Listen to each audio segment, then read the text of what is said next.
Everyone teaches all the time, whether they realize it or not, and not everyone's good at it. Whether your family's playing a new game and you're introducing it to them, or you have a staff and you're responsible for their training, everyone teaches all the time, whether you realize it or not.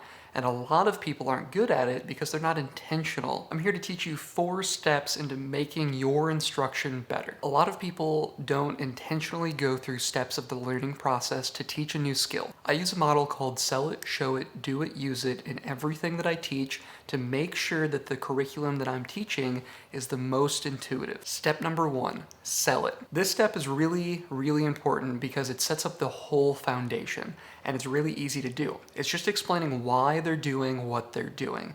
If they aren't bought in from the get-go, 4 steps down the road, it's not gonna matter. So get them bought in, tell them what they're doing, why they're doing it, and how it fits into the bigger picture. Step number 2 is show it. And this is really important because the phrase monkey see, monkey do. That's why a week in after your training, the new staff member is picking up bad habits from everyone else because they see how the job is actually functioning. So you want to be their first good example. They're more likely to do what they see than do what you tell them to do, so make sure that you're setting a good example, and that starts in training. This phase, you carry out the activity and they just watch you. This makes sure that it really embeds in their memory what they're seeing. Step number 3, do it.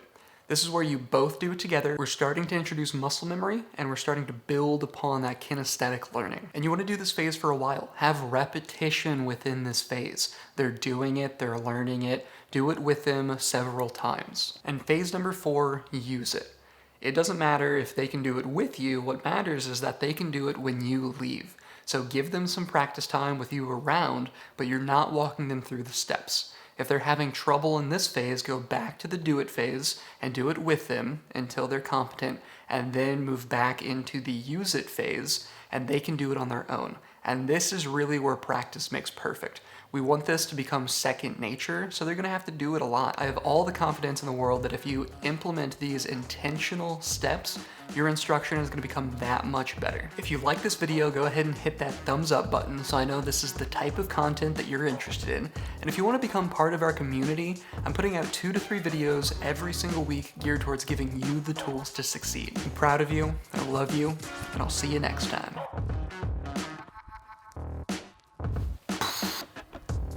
I messed up my hair.